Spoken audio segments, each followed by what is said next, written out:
Ngiyanibingelela bazalwane egameni lika Jesu. Yes, uSthilo uDlamini. I feel ukuthi bazalwane ngenza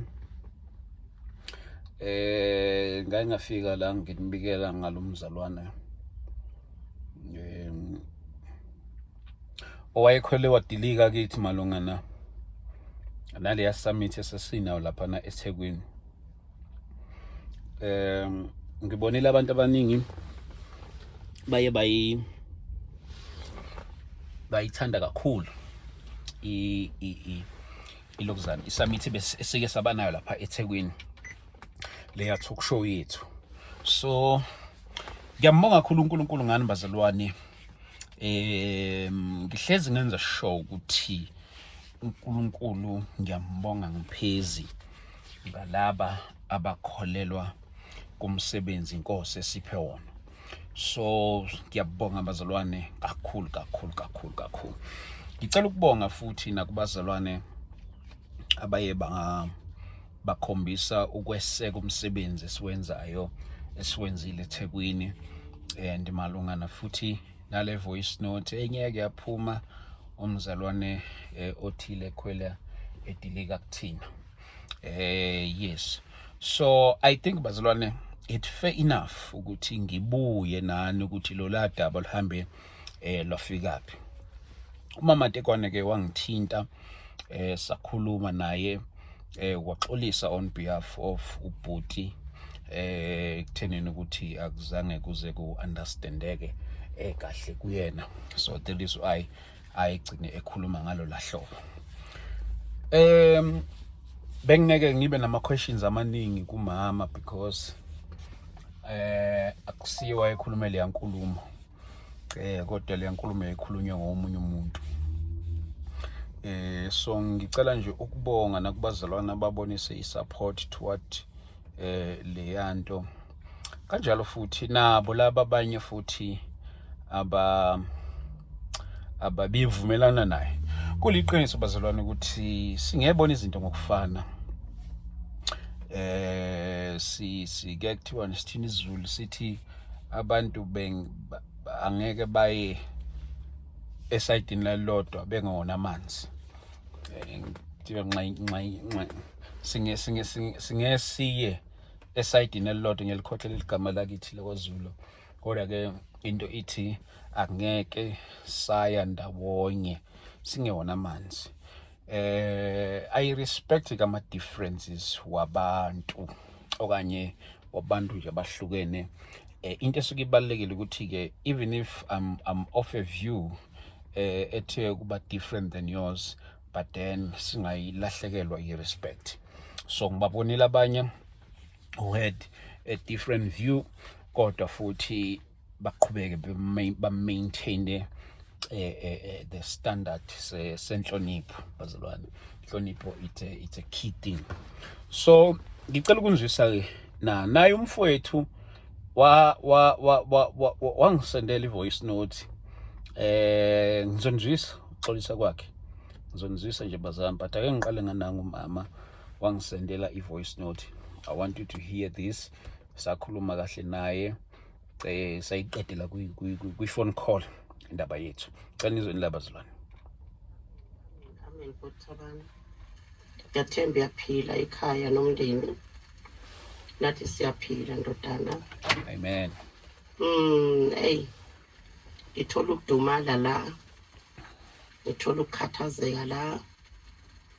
Kusho ukuthi ngilalele izolo namanje nje khona ngivuka empedeni.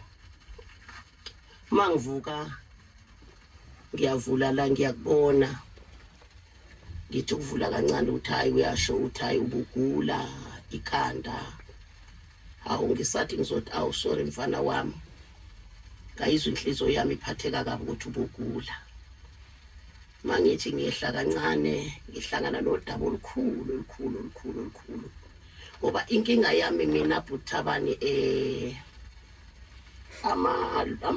ifoni nje angiyisebenzisi. Njengamanje nje kugcwele enkonzweni, nampa abantu bayafika njoba ngivuka nje ngiya enkonzweni angiyimukeli noma ngabe uyafona umuntu ngoba ngisuke ngibhizi enkonzweni isikhathi sefoni nje anginaso lento lena ebhalwe uButisandile angikaze ngiyibona namhlanje ngiqala ukuyibona manje njoba ngihleli la nje angikayiqedi nokuyizwa ngoba manje ngiyahamba manje ngiyenkonzweni isikhathi siyangishaya angikaqedi nokuyizwa kodwa ngizwa nje inkulumo yakhona ukuthi ayimnandanga angiyazi baba le ndaba angiyazi mntanami angiyazi ngane yami angiyazi. Okay, ngicela ukumphoza kancane umama la mazalwane ukumphoza nje kancane for the sake of umuntu oqala ukubona le video bazalwane kunomfowethu I think le ngibele ngisho iqaleni umfowethu owathumela i-voice note a long voice note I think it's about 17 to 20 minutes if I'm not mistaken sasizoba nomhlangano i-talk show ngisho njalo sasizoba ne-talk show izoba seThekwini ngomhla ka-24 May yes 24 May so sasinento yokuthi ke kusizongena ngo-100 rand so ingene ngo-100 rand the aim was to cover ama-refreshments yes because izinto ezayifana noma-expenses production venue I covered it for myself you know so pusha nje izile kaNkulunkulu for the things of God. Okay sakwenza konke lokho-ke kodwa into engangihlezi ngimemezela bazokhumbula babebona ama-episode okanye bahlezi babona ama-updates wami ngangihlezi ngisho ngithi ukuthi awunayo imali lo 100 rand ukungena kusho ukuthi ngeke ukwazi ukungena uzongena noma kunjalo asinayo inkinga ukhuleka sobe singenayo security lapha nebivimba abantu ukuthi bangangeni uma bengayiphethi imali. Okay shuthi umfowethu wayithola ke le poster leyo yayinaba panelist wakhwela wadilika ke wathi inkonzo enjani lena okungena kuye ngemali ayobe ngekho uNkulunkulu kuleya ndawo njalo so ngithi draw isithombe ngiyazi ukuthi khona umuntu ozobona le video for ukuqala angazeyibona laseqaleni so ngithi nje angidwebele isithombe mbukeli wami lapho ekhaya so yes umama wakho umfowethu wangithinta naye ngevoice note sagcina sesifonelana naye sakhuluma saqeda. I think bazalwane it's fair enough ukuthi ngibuye ne-update ngabona abanye bathi hawu why ungakhulumanga naye esayidini njalo uzokhuluma ngaye khona la why ningayibuza ukuthi yena why engakhulumanga nami esayidini kunokuthi aze angishaye kuma voice note kuma groupini wabo bonke abazalwane so soku wrong uma kuyimi esingiletha public ngoba na wayezesho ukuthi noma bazoyithola voice note anginankinga ngikhathalele kuzondwa njalo ayenze lonke le voice note ayithumele kulawo ma groups so why kube wrong mase kuyimi sengizoyi-addressa lapha live. Okay nansi ke ilokuzana kamama sakhuluma kahle nomama so ngithi angizwisi ngisaya kuye ke ngoba kahlali lana uhlala le enkonzweni angihlali naye la ekhaya sazofike ngibuze ukuthi bekwenze njani azakhulume kabuhlungu kangaka abulala umsebenzi kaNkulunkulu ngalendlela kusho ukuthi kusukela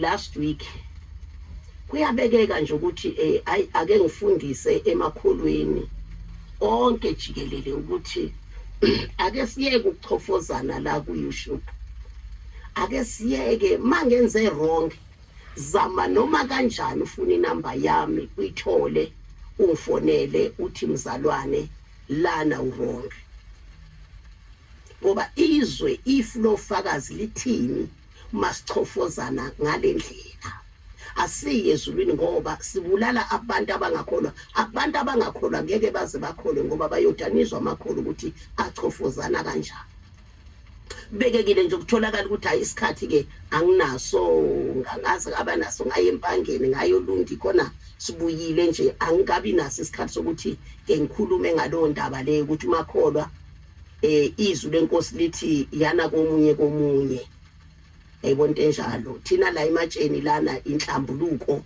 mawumsola umuntu uya komunye mina uThabani baningi abantu abaravaza igama lami la baningi abantu abakhuluma kabi ngami la kuyisho kodwa noyedwa mina eke ngiphendule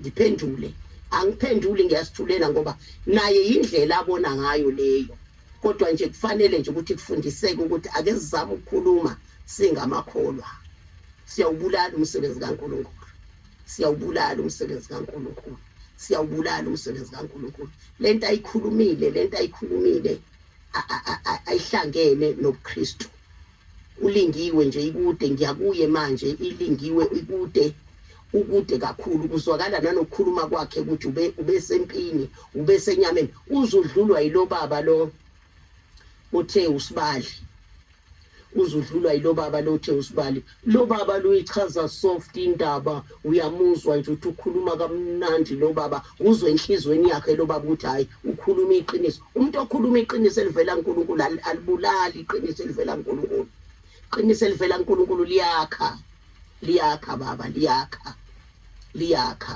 ngempela ke angeke uhamba umsebenzi kaNkulunkulu ngaphandle komnikelo ngaba sinikelisi naseyinkonzweni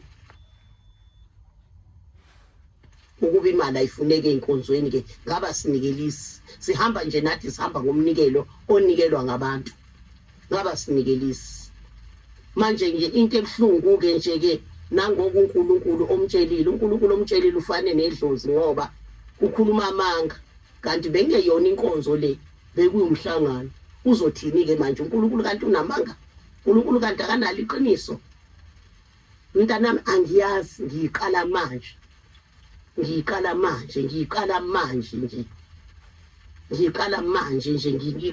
nje ukuthi hawu kanti kuke kwanendaba enjengalena azange mina ngize ngiyibone nala ngoba nama-group abo mina ngikho phakathi ema-groupini abo baba angikho phakathi angiwabheki nokuwabheka ngoba isikhathi sefoni anginaso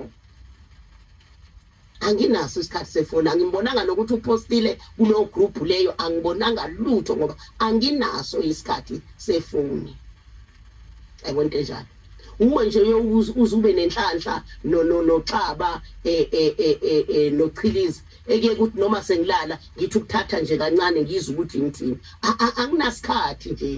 anginasikhathi baba anginasikhathi kumanje nje nabo abantu bayafika bagcwele manje abantu enkonzweni ngiyophuma ngasikhathi sini mhlambe ngiyophuma ngo6 ngiyafika la endlini mangifika la endlini na ifoni igcwele ama voice note enhlambuluka abanye abakude le abangakwazi ukufika bezohlambuluka mntanami ngani yami mfana wami ngicela into ethelelo mina ulikhiphe lami igama lapho mina ngeke ngize ngixabane ngisho nanoyedwa umuntu emhlabeni ngoba mina uNkulunkulu wangifundisa ukuthi umuntu uyini wangifundisa ukuthi uNkulunkulu umuntu uNkulunkulu nawe ngicela ungasithathi leso silingo sokuthi umuntu ukuthelele mdlulise enhlizweni yakho uthi akakwazi akwenzayo uthi khona kubuhlungu ngiyezwa kubuhlungu kodwa Nkosi bathethelele abakwazi abakwenzayo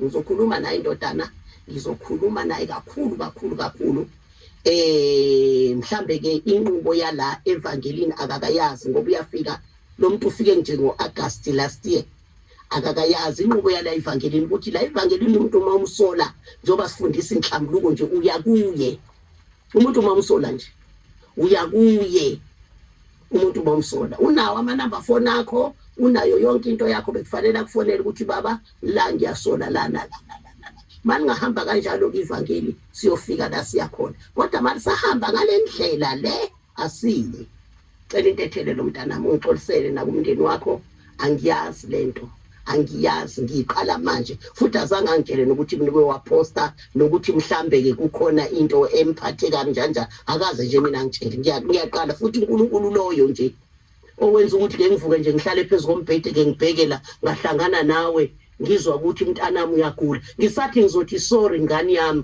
hayibo futhi ngiyambonga uNkulunkulu ukuthi ngifunde lento lena ngoba bengizothi sorry mntanami ngize ngikukhulekele kanti hey ngiyambonga uNkulunkulu ngempela ukuthi ngifunde ngiqhubeke ngiyabonga mntanami ngiyabonga kakhulu ngani yami ngeke mntanami simvumele uSathane ngani yami ngeke simvumele uSathane unjalo baba uyathanda ukufaka unyawo entweni ezinhlengane yabo. Ngiyabonga kakhulu. Amen. Ngithemba nizwile ke bazalwane. Yeah.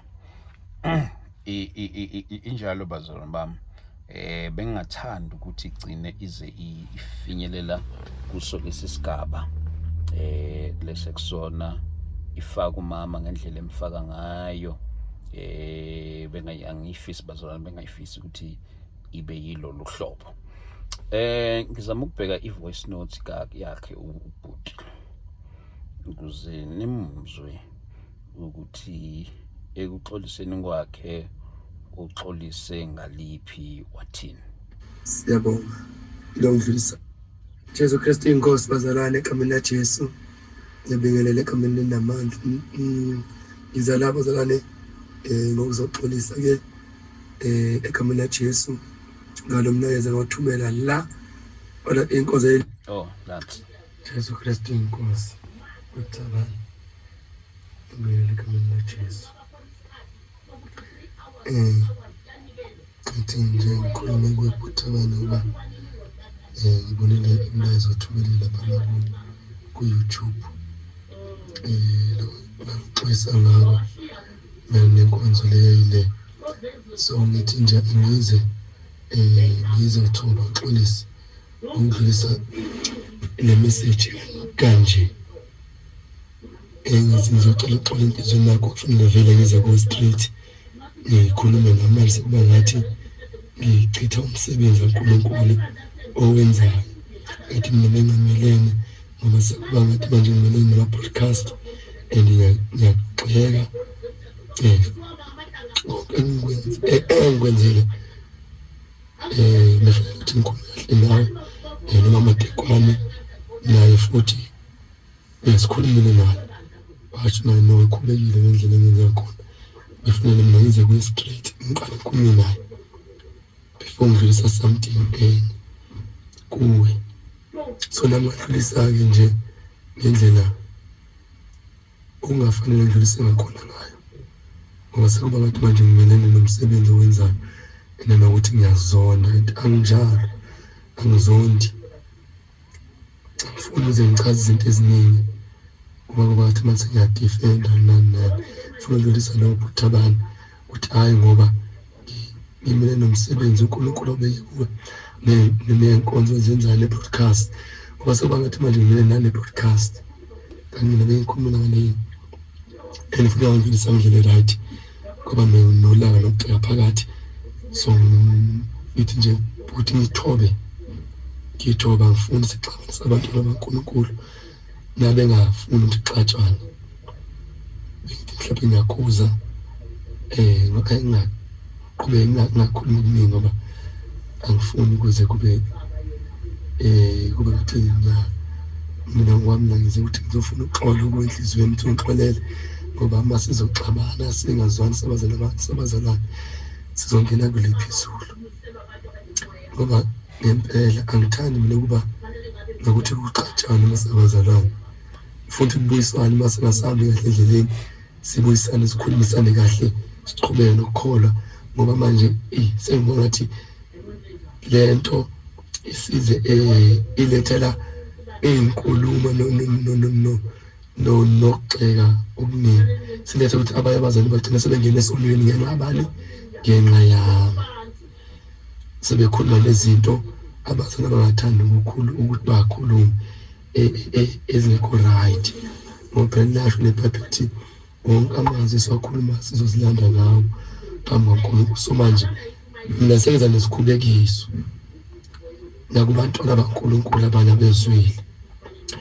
So ngithi no, angithobeki uThabani.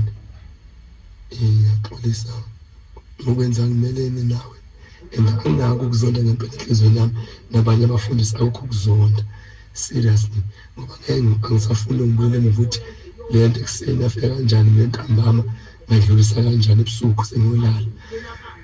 So ngithi nje angixolise kanjalo nje bhuti, ngimelene nawe Nkosi yami. Angithandi ukuba singazwani, angithandi ukuba abantwana bakaNkulunkulu singafunani nokuthi abazalwane abanye baze bangena esilengweni sokuvukela imoya nabo bagcine khuluma izinto zizoba kithi ngazo mhlawumbe emhlabeni. Ngifuna sonke sabantwana baNkulunkulu songena ekhaya ezulwini. So mina njengoba ngisho ukuthi ngizosithoba khulumina noma naye wakhuluma no lento engilimazana naye. Ngoba ngisakhulumanga naye ngingandlulisi. So nami ngilalelile konke kuqala kuze kuphela intshumayelo yonke. Nami ngabona nobe bengikhulume ngolaka vele. Ngikhulume ngolaka ngakhuluma ngokusithoba nangothanda nangobumnene. No, inhliziyo yami ngiyathoba futhi ngizothuba nje ngiqhubeke nomsebenzi uNkulunkulu angibizele kuwo. Naye ngilethele ukuthi ngizokwenza lamajini. Angifuni ukubhodleza kumsebenzi kaNkulunkulu owenzayo nongiwenza uNkulunkulu angenzisa wona la emajini. Angifuni kube khona ukuthi manje asisazwani seke nokuxabana nokubhekana kabi nokuzondana. So ngidlulise lokho nje nakubalaleli bangixolele ukukhuluma kanjalo. Mabe something ngizokhuluma nje kuqala kuma khona eqala nakuwe ngikhuluma nakuwe angaveli ngendlela wengenze ngakhona. Sabantwana baNkulunkulu akufanele kube khona ukuxabana nje masisolana sibuyisaneni sibe nokusona ngithi nje ngithobeke nje kuloko. Angifuni ukuthi ngoba vele akumele ngendlela wengenze ngakhona. So sifundile nami ngifundile noma wangiyala wangihlasa phansi akhuluma naye ukhuluma ngathobeka ngaphenduka ngokhuluma wenkhuluma ngakhona ukuthi ngingeze straight kuwe ngizongidlulisa ukubeka enhlizweni yami. Ngiyaqolisa nje kuloko bengicela ukuthi enhlizweni yakho ungifumanele ukuthi unginikele ukuthi kube khona uxolo ngokulimaza manje sekuba ngathi ngimele nokwenza yakhe i-broadcast yonke. Kanti mina benginjalo bengingekho lokuthi ngimelene nomsebenzi we-broadcast oyenzayo ngoba sekuba ngathi ngimelene nakho konke buthabani. Cha, ngiyaxolisa ukuze nabazalwane bengeke sibe masihambe emhlabeni sibe nezinto ezizosibamba usangena ekhaya ezulwini. Ngomele sibuyisane sabantwana baNkulunkulu masingaboni ngeso linye masikhona sikwenza kuphambukile sixwayiswa. Kumele sithobele siphenduke silungise ukuze umsebenzi kaNkulunkulu uqhubeke ungalimali ebandleni kwi-broadcast nasebandleni uNkulunkulu angibeke ukuthi sizokwenza umsebenzi kaNkulunkulu kulo ingalimali banami ngiswela nje KZN ukuthi ngizokwenza umsebenzi kaNkulunkulu emajini. So angifuni ukuthi kube khona ukungazana nokukhubana bese sibukana ngezinye izindlela ezingafunani. Uthabani ngithi nje cela ukuthi ungixolele. Ngiyathoba ukuthi abantu baNkulunkulu sibe nokuzwana nothando singabi nani nokubukana ngenye indlela. Senami lento ngiyayibona manje sizoletha ukubukana ngenye indlela nokuzondana kuba khona mhlawumbe khona ukuthumela ukuthi ngenze lento. No, ngakuthi angisafuni ukuthi ngilungele emuva ukuthi yafika kanjani kimi mina ebusuku bese ngidlulisa kanjani. So ngithi ngithobeke futhi kakhulu ngaphenduka ngoba inkonzo inhlamulo kuyadingeka. Ngaphenduka ukuthi ngimaze ngaphenduka ngidlulisa kakhulu ngaphenduka egameni laJesu Kristu. Amen. Yesu Kristu inkosi. Okay. Yesu Kristu inkosi. Uthabani ngegameni laJesu. Okay. Umfowethu ukuxolisa kwakhe kuzwakalisa kuxolisa umuntu ogwema ukuthi singaxabani abantwana bakaNkulunkulu. Of which I don't have problem with that.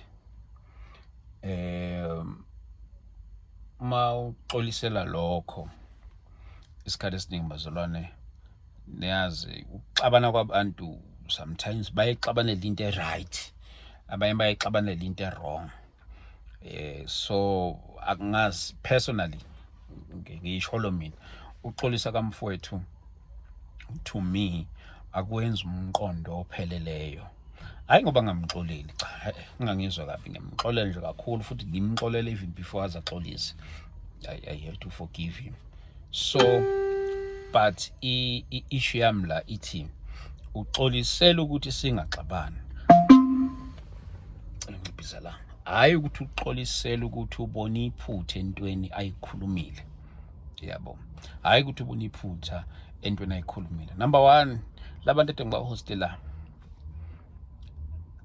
amadoda emizi obaba babantu laba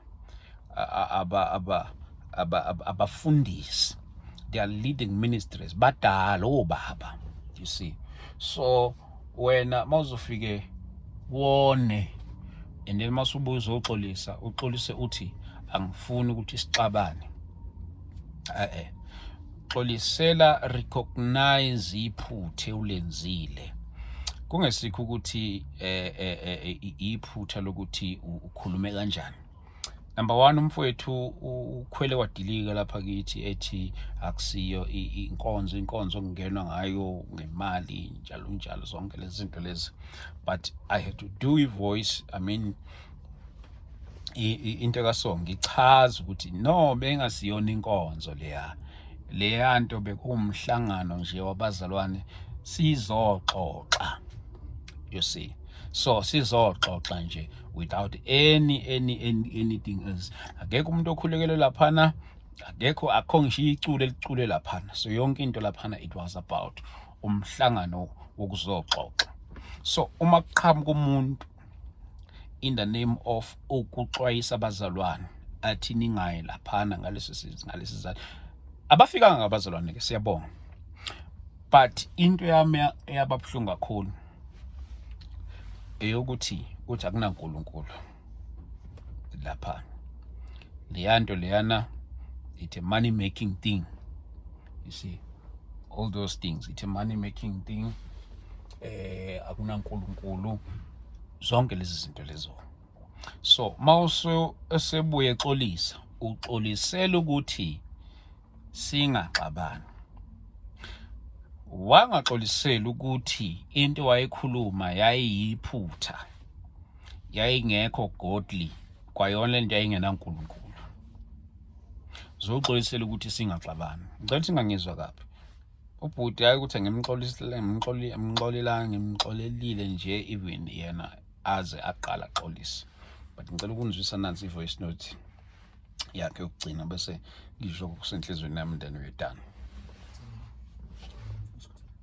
Nakonke amathupha lakhe kade ngifake khona lo sengidlulisile xolisa nakuwo konke sekwenze konke ya sengisilele ngakini ukuthi ngiyamxolelana kodwa sengikwenzile konke okufanele ngikwenze khombisa ukuthi anginankinga nani Bothabane angithanda sixabane nje bethi ngidlulise lo ukuthi nesengixolisile nabafundisi nabamntana naye xolisile ngaphendula kumama Tekwane xolisile ngaphendula kuwe sengixolisile uNkulunkulu uyayibona inhliziyo yami anduyibona nenhliziyo seni sengishila konke kuwe ngiyaxolisa I repent cela sithethelelo amen sengishila kini ngizoyithi nithi but no wami sengidlulise konke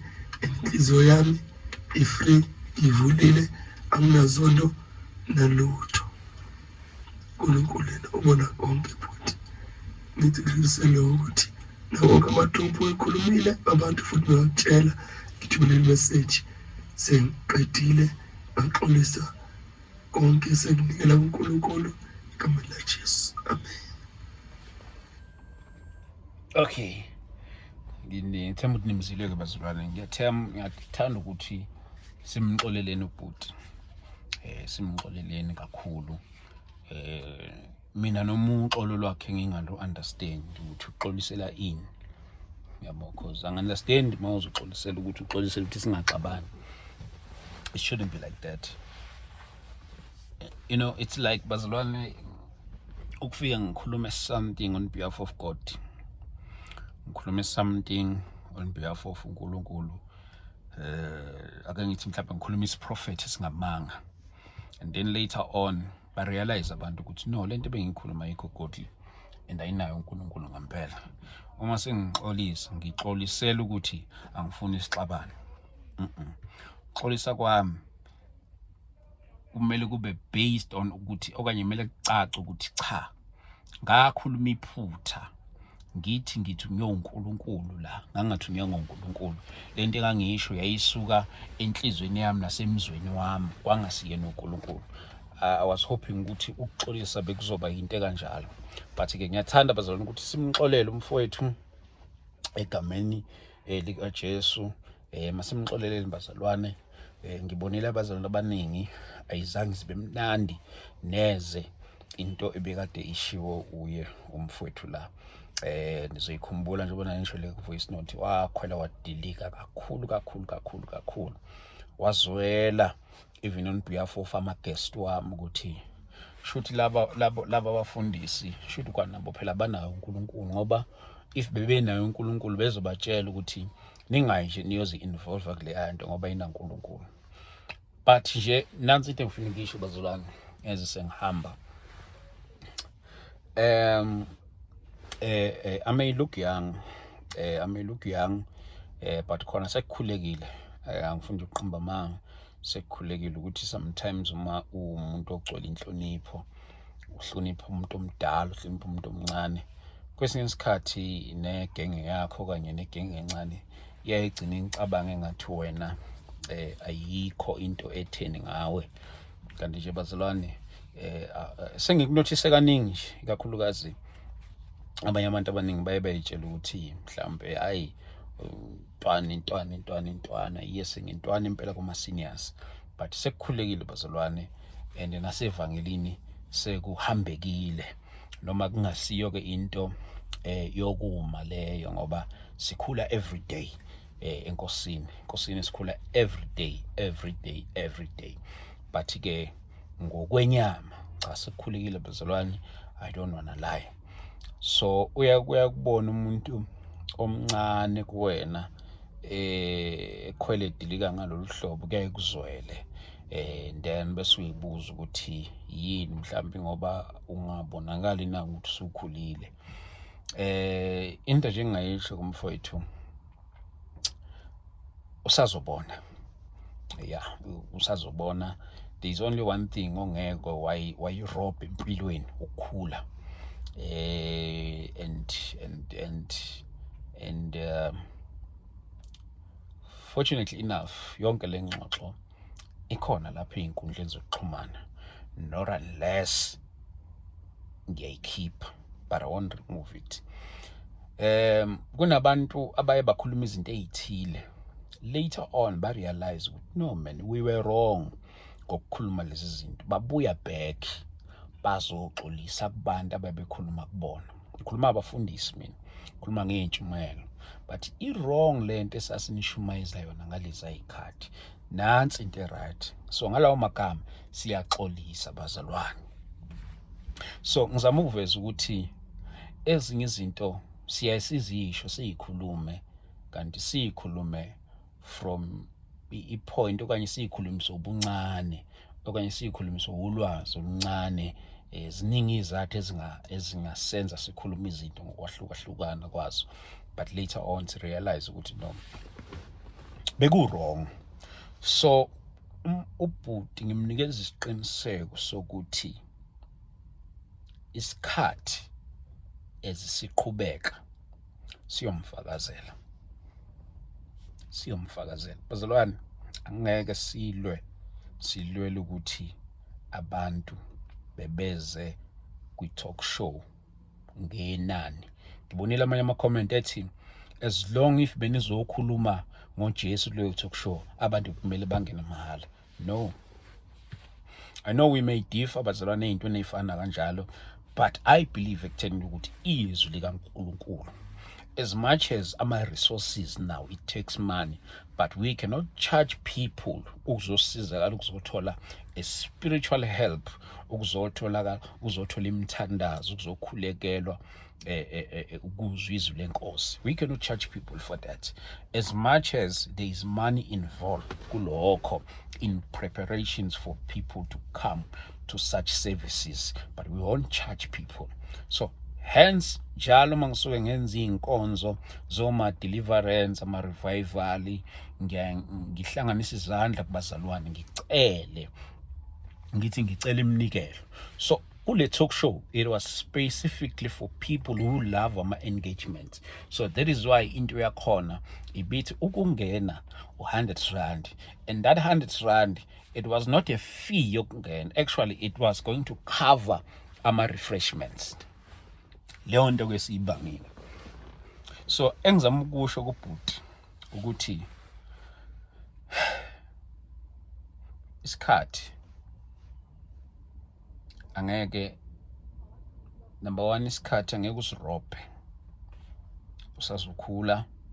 Kokunye I believe ukhulumisa obuncane, ukhulumisa obungane njalo, but ingozi ngokukhuluma ngalolu hlobo kungcono ukukhulumisa obungane ezintweni ezithile kodwa ungagibelanga phezulu kwamakhanda abantu, because lokho kunobungozi. Namhlanje sibadala sibangaka, kunezinye izinto ezazenziwa ngabantu abadala kunathi. Ubona abanye babo ukuthi i-wrong phela lento enteziweyo umuntu omdala, kodwa sithule ngathi asibonanga. Ngenxa yokuthini? Ngenxa ukuthi si-respecta bona. Abanye babo, we even tried to reach out to them personally. Hayi into yokuthi sengema public mina ngikhuluma in the name of ukuxwayisa abanye abantu ngithi qaphelana ubani. I cannot do that bazalwane. I cannot do that. Sekuhambekile khona impela ukhakhayi seluqinile. Angeke ngama nje impela ngakhuluma ngesini ethile ngathi usibanibani qaphelana usibanibani njalo. Baningi abantu abenza izinto esingahambelani nazo, but angeke sizoma public sithi abantu abaqaphele lapho abantu lapho. So ubhuti ngiyacela bazalwane simkhulekeleni nabaseduze kwakhe bamsize bazalwane. Impilo le inayo nje indlela yokuzenzela izinto ngenxa yayo, ivele ikuthathe yokubeka eduze nabantu abathile kanti labo bantu awubashayo. So mfowethu, qaphela into oyikhulumayo, ikakhulukazi egameni lokulungisa. Qaphela into oyikhuluma ngabanye abantu, ikakhulukazi asebathe ukukhula kunawe. Kungcono manje uye direct kubona then ukuzokhuluma in a public space. Cabangela abantu ababenefita kulaba bantu, njengoba bengisho nje labantu ade ngibahostile abafundisi kunabazalwane abakhonza ngaphansi kwabo. So mase kufika umuntu avela azokhuluma ngalolu hlobo engathi bona banayo uNkulunkulu, akekho uNkulunkulu ohamba nabo, umuntu ohamba noNkulunkulu wena. Mfowethu, qaphela mfowethu amagama akho owakhuluma public, but ngiyacela futhi nokukhuluma phambi kwenu bazalwane, njengoba bengishilo ukuthi kungaba unfair ukuthi ngingabuyi nalolu daba ukuthi lwaphelelaphi. Cha, udaba nje bekuyilo lolu bazalwane. Xolisile ubhuti ngendlela axolise ngayo, but ke noma singabuki ukuthi uxolise kanjani enhlizweni zethu siyamxolela. Ngikhulumile nabafundisi abatshela so nje kuleyo ngxenye nje bazalwane, cha siyamxolela and nami ngiyamxolisela nakini bazalwane egameni likaJesu. But nje ngiyacela ngisakhulumeli mina kwezinye inkonzo imihlangano elandelayo bazalwane, uma kubiza ukuthi singene ngemali masingeneni bazalwane, masikhokheni singene ngemali. Angikhulumeli mina, ngikhulumela even emasontweni enu njalo ngokuhlukahlukana kwawo. Ma kubiza ukuthi singene ngemali masingeneni nje bazalwane, akunankinga kulokho. Ukwenza imihlangano ekulolu hlobo bazalwane, there is a lot of money ekhokhwayo, there's a lot of money. So bazalwane masingeneni ngemali, masingabalekela ukukhokha khokha bazalwane singakubalekile masikhokheni egameni lika Jesu Kristu. Bengifuna ukuzosho nje lawo mazwi bazalwane. Cha ubhuti siyangixolela indlela axolise ngayo njengoba ngishilo uxolisela ukuthi singaxabani ofishi mina into engayizwa leyo kanti ngcono bethi uxolisela ukuthi into engayisho i-wrong iyabheda into engayisho ayinayo uNkulunkulu ngangathunywa nguNkulunkulu. I thought ukuthi uzoxolisa ngalolo hlobo manje noxolisela ukuthi singaxabani ofishi kimi akuyenzi sense lokho ngoba singayixabanela ngisho into right nje icaca impela nje singayixabanela nje singabantu emsebenzini sinakho ukuxabanela nje nento obonayo ukuthi hayibo lento i-right lento labantu abayibangayo mos yabo so maso xolisela ukuthi singaxabani hayi so kulungile bazalwane axolise kulungile bazalwane siyabonga kakhulu uNkulunkulu ke anibusise ngithemba ukuthi nizwile indaba kaBhuti so cela ukuzwa ngane ke lapha mu comment section. uNkulunkulu anibusise amen. Ngixolisa bazalwane bekade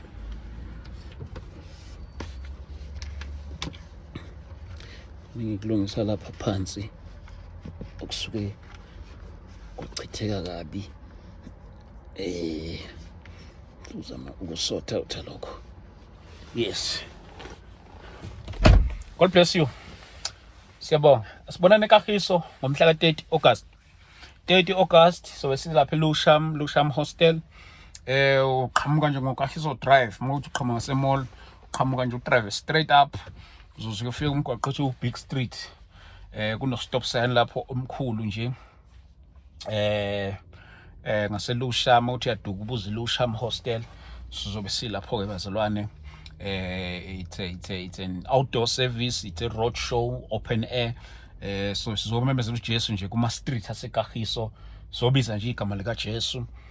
Sithandaze sidumise kushunyelwe izwi. Masiqeda khona and then we heading straight to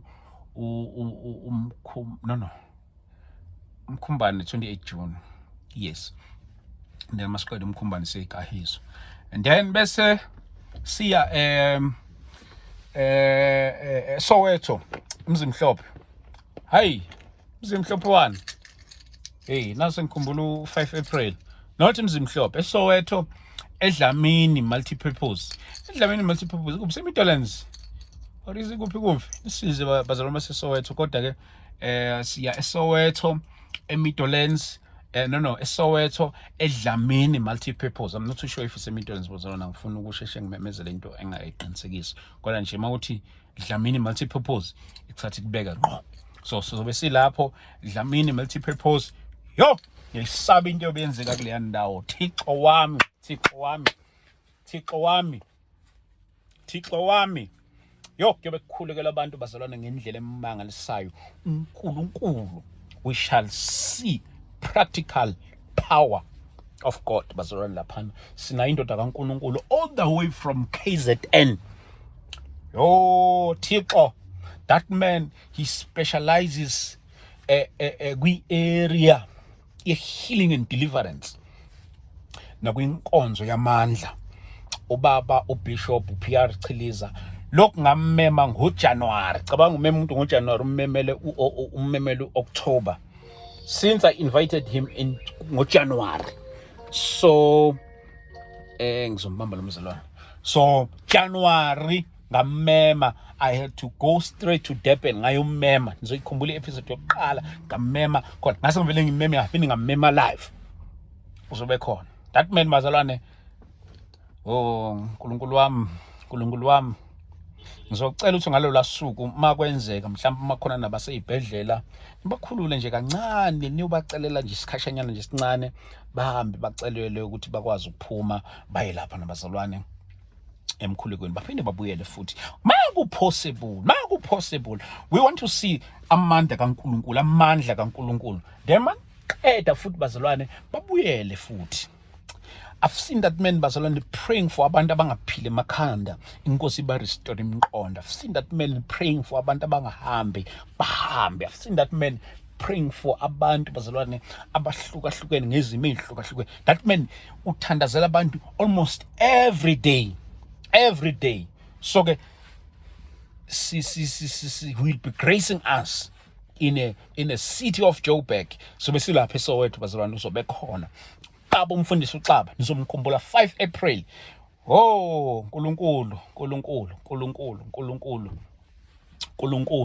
We've seen that man bazalwane lapha eSoweto indoda lena kaNkulunkulu evuswe uNkulunkulu kulesi sikhathi sibe sinayo bazalwane he moves in deliverance ngolunye uhlobo bazalwane praying for the sick, praying for abantu ababanjwe amandla obumnyama. That man when he prays for them bathola ukukhululeka. So ke bazalwane ngiyamema, and we'll be having also ubaba Bishop N.E.B. Teles.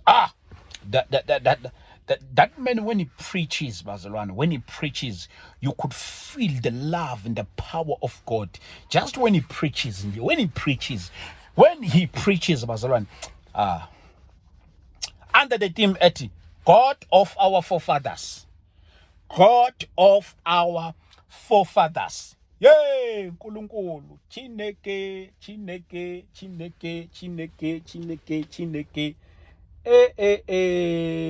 Bazalwane bam. Ay, Nkosi yam. I can't wait. 25 October. Bazalwane. Sizobona uNkulunkulu ke ngalo lasuku. uNkulunkulu sizombona kakhulu egameni lika Jesu Kristu waseNazaretha. Ngicela isupport yenu Nkosi yami, ngicela isupport yenu bazalwane bami enkosini, ngicela isupport yenu for lo lasuku. Ngicela kakhulu isupport yenu bazalwane. Bazalwane ngiyazi ukuthi nina kunabazalwane basuka kuphi KZN ngabona abazalwane be-accommodatana lana. Hey, Dlamini multi-purpose. It's gonna be fully packed. Ngiyacela ufike early because into ezobe lapha angiyazi. uNkulunkulu anibusise ke. If you want to partner with us 0788417844 0788417844. uNkulunkulu anibusise ke. Ngiyanithanda kakhulu. Mama, Uyaphila?